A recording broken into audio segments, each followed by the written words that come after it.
ఈ ప్రపంచంలో అన్నింటికంటే విలువైనది ఏమిటి? హరే కృష్ణ.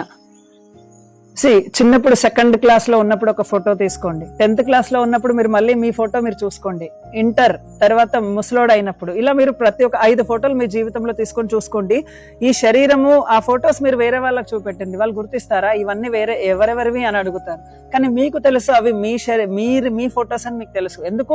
ఆత్మ మీ శరీరంలో ఉంది కాబట్టి ఆ శరీరం మారుతున్నా కూడా మీరు గ్రహిస్తున్నారు. ఎందుకంటే చూడండి, మనం చిన్నప్పుడు పుట్టినప్పుడు ఇంత చిన్నగా ఉన్నాం, కానీ మెల్లిమెల్లిగా మన శరీరం ఎదుగుతుంది, యవ్వనానికి చేరుతుంది. అలా మెల్లగా ముసలితనంకి చేరుతుంది, అలా మరణం కూడా పొందుతున్నాం. అంటే మనం సాధారణంగా చనిపోయినప్పుడు ఒక వ్యక్తి చనిపోతే బాధపడతాం. ఈవెన్ మనం చనిపోయేటప్పుడు కూడా మనం చాలా బాధపడతాం, అరే నేను చనిపోతున్నామా అని. కానీ వాస్తవంగా చెప్పాలంటే మనకు చావు అనేది ఉండదు.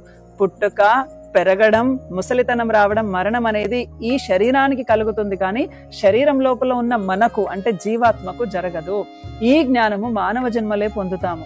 ఉదాహరణకి మీరు ఒక కుక్కనో పిల్లినో చూడండి, ఇవన్నీ ఏం చేస్తాయి?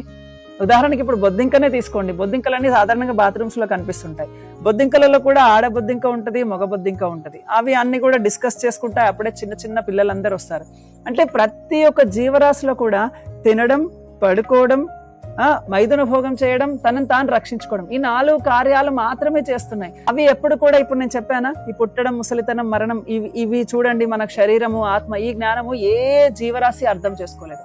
కేవలం మానవుడు ఒక్కడే అర్థం చేసుకుంటాడు. కానీ ప్రస్తుత సమాజం ఎలా అయిపోయిందంటే, స్వామి కొంచెం మోక్షం గురించి మీరు వినండి, కొంచెం భగవంతుని గురించి వినండి అంటే ఇదంతా బోరింగ్ సబ్జెక్ట్ అనుకుంటున్నారు. కానీ వాళ్ళు ఇంత విలువైన సబ్జెక్ట్ ని పక్కన పెట్టి ఈ పశువు చేసే కార్యాలు, ఆహార, నిద్ర, భయం, మైదున, ఈ కార్యాలలోనే ఎక్కువ ఇంట్రెస్ట్ పెడుతున్నాడు మనిషి. కానీ ఇది తప్పు.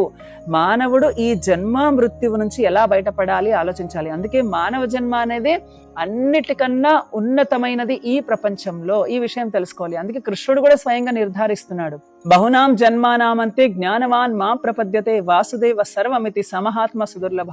అనేక సార్లు ఒక వ్యక్తి జన్మిస్తాడు, మరణిస్తాడు, జన్మిస్తాడు, మరణిస్తాడు. అనేక శరీరాలు, జంతువు, పక్షి, ఇలాంటి అన్ని శరీరాలు మారుస్తూ మానవ జన్మ పొందిన తర్వాత కూడా అందులో ఎవరో ఒకడు నన్ను సంపూర్ణమైన వ్యక్తి, నేను దేవదేవుణ్ణి, వాసుదేవుడు సర్వమని తెలుసుకుంటాడు.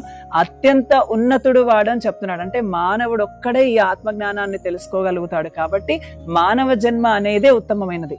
హరే కృష్ణ.